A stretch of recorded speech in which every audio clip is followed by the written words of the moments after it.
নমস্কার, আশা করছি আপনারা সকলে খুব ভালো আছেন। আমার নতুন আরও একটি ব্লগে আপনাদের অনেক অনেক স্বাগত জানাই।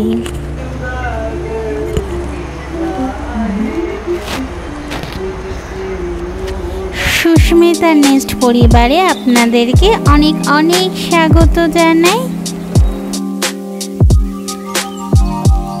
আজ মঙ্গলবার, আজ সকাল, এখন অনেকটা সকাল, প্রায় 6:30 মতন টাইম হয়ে গেছে। এদিকে গরম জল বসিয়েছি আমাদের ওষুধ খাওয়ার জন্য। তারপরে নিহারিকা স্কুল যাবে আর একটু চাও হবে, তাই দুধও গরম বসিয়ে দিলাম। আর আজকে দেখছেন কত আগে আগে আজকে ভাত বসিয়েছি। হ্যাঁ, কারণ পরশুদিন রাত্রিবেলা আমার যে ভাসুরের ছেলে এসছে, তো ও আজকে সকালবেলায় চলে যাবে। বলেছিল প্রথমে 8টা ট্রেনে যাবে, তো 8টা ট্রেনটাও ধরতে পারবে না। এই যে সবাই একসাথে হলে যা হয়, গল্প আনন্দ কথাবার্তায় টাইমটা লেট হয়ে গেছে। এখন বলছে 12টা ট্রেনে যাবে। আর এই যে একে দেখছেন নতুন মেয়ে, এটি হচ্ছে আমার ভাসুরের ছেলে। যে আর সাধুকে তো আপনারা সবাই চেনেন, আগেও আপনারা ওকে দেখেছেন। আর এই যে আমার নিহারিকা ঘুম থেকে উঠে ওর মুখটা ধুয়ে এসেছে। এখন ওই যে ওকে দুধটা দিলাম, ও দুধ খাচ্ছে। চাও বানিয়ে নিয়েছি, আমরা সবাই চা খাবো আর ও এই দুধটা খাবে। ওকে খাইয়ে স্কুল পাঠিয়ে দেব। তারপরে দেখি টুকিটাকি কিছু রান্না করব। তারপরে ও খেয়ে চলে যাবে, নিহারিকার পাপার ডিউটি যাবে। আর সাধুও আজকে সাধুর দোকানে চলে যাবে। তার মানে কিছু সময় আমার ঘরটা জমজমাটি, তারপর আবার খালি হয়েই যাবে, সবাই সবার কাজের দিকে চলে যাবে। আর এই হচ্ছে ভাই বোনদের ভালোবাসা, তাই না? যখন ভাই বোনরা একটু কাছাকাছি আসে তখন তাদের আনন্দ মজাগুলোই সব সময় থাকে। এই যে এইদিকে আমাদের খাটিয়াটাকে ঠিক করা হচ্ছে। ধাগাগুলো, ওর যে দড়িগুলো সেগুলো ঢিলে হয়ে যায় অনেক দিন, তাই কিছুদিন অন্তর অন্তর এভাবে টাইট করলে আবার সুন্দর উঁচু হয়ে যায়। কারণ আমাদের যেহেতু খাটিয়াটা কাজে লাগে, তাই এরা তিনজনে মিলে খাটিয়াটাকে ঠিক করছে। আর নিহারিকা সবার পেছনে লাগছে, যেটা ওর কাজ। ও বয়সে ছোট হলে হবে কি, ও ভাই বোন সবার পেছনে লাগতে থাকে। সেইভাবে কিছু না আর কি, ভালোবাসায় যতটা কথা মানে বলা যায় ততটা। নিহারিকার পর স্কুল চলে গেছে, তা যাওয়ার পরে ওর খাবারটা বানালাম, রুটি একটু পরোটা খেয়ে গেছে, নিয়ে গেছে। আর এখন এদের সকালবেলায় ওদের খেতে যেতে একটু দেরি আছে, তাই সকালবেলায় একটু বানিয়ে নিলাম ম্যাগি একটু সবজি দিয়ে। এটা নিহারিকা তো খায় না এভাবে খুব একটা বানালে, এতে একটু ডিম দিয়েছি আর আজকে লঙ্কা দিয়ে বানিয়েছি। আর দেখছেন আমি ক্যামেরা ধরছি বলে এরা হেসে পাগল হয়ে যাচ্ছে যে আমি কেন ক্যামেরা ধরেছি। এদের খাওয়ার মাঝখানে এরা একটু লজ্জাও পায়, নতুন হচ্ছে ক্যামেরার সামনে আসতে। তো এই তো ওরা খেয়ে বললাম বলো, খেয়ে বলো টেস্ট কেমন হয়েছে। তা এই যে দেখছো, এ কিন্তু ভালো রান্নাও করে, তার সাথে ও কিন্তু এক হোটেলের সাথেও যুক্ত। ও কিন্তু ভালো এক রাঁধুনিও হচ্ছে, মানে যাকে সে বললেও কিন্তু ভুল হয় না। আর তার সাথে কিন্তু ভালো গানও গায়। এই তো ওর পুজোর গিফটটা দিলাম। ও এসছে আমার বাড়ি প্রথমবার, ও কিন্তু আগে কোনো দিন আসেনি। মানে কলকাতার বাড়িতে তো যায় থাকে সেটা আলাদা কথা, কিন্তু আমার বাইরের বাড়িতে, আমি যেখানে বাইরের রাজ্যে থাকি, এই বাড়িতে কিন্তু প্রথমবার আসার। সামনেই পুজো বলে কথা, কি করে বাড়ির ছেলেটাকে খালি হাতে পাঠাই, তাই না? তাই পুজোর গিফটটাকে ওকে দিলাম।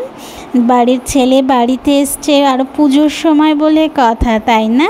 বললাম পছন্দ হয়েছে, আমি তো তোমার পছন্দ খুব একটা জানি না। বললো হ্যাঁ আমার খুব পছন্দ হয়েছে। আর এখন আমরা সবাই মিলে ওকে ধরেছি একটা গান গাও। আমাদের খাওয়া দাওয়াও সব কমপ্লিট। ও এখন ট্রেন ধরে এলাহাবাদ চলে যাবে, কিছুক্ষণ পরেই ও ট্রেন। কিন্তু আমার আবদার ও ও একটু রাখার জন্য একটু লাজুকও ছিল যে ভিডিও করা যাবে না, ও গান গাইবে। ও কিন্তু আগেও নাকি খুব ভালো গান গাইতো, কিন্তু কোনোদিন শুনতে পাইনি বা শুনিনি। কিন্তু এখন ওকে আমরা সবাই চাপ দিচ্ছি যে এটা গান গাও, কিন্তু ও তো গান গাইতেই পারবে না, এটা লাজুক টাইপের। তো তাও বললাম দেখি কাকির কথা রাখে কি না। অবশেষে অনেক বলার পরে লজ্জা পাওয়ার মধ্যে চলেই তো যাচ্ছ, আবার দেখা হবে কবে, আবার সে পুজোর পরে দেখা হবে আমাদের। একটু তো গানটা গেয়ে দিয়ে শোনাও দেখি কেমন গান গাও, একটু তো শুনলে আমরাও বলতে পারবো না তুমি ভালো গান গাও বা কিছু। হ্যাঁ, আমাদের বাড়ির বড় ছেলে বলে কথা, ভালো তো গান গাইতেই হবে, তাই না?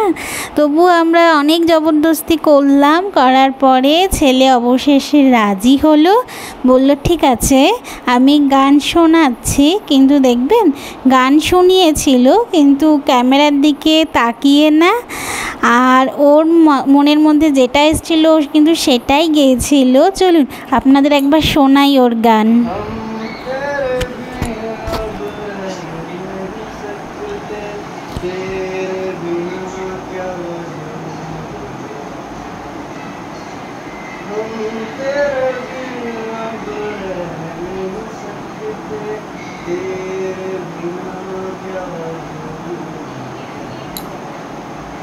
तुझसे जुदा अगर जाएंगे तो तुझसे हो जाएंगे,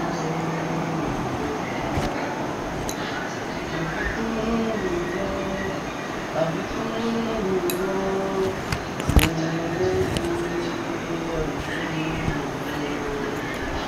হাততালি, কেউ হাততালি। এই যে গান শেষ করে ও সাধুর পেছনে লাগছে। সাধু ওর ভিডিও কেন করলো আমাকে তো কিছু বলতে পারবে না, তাই ওর ভাইয়ে লাগছে।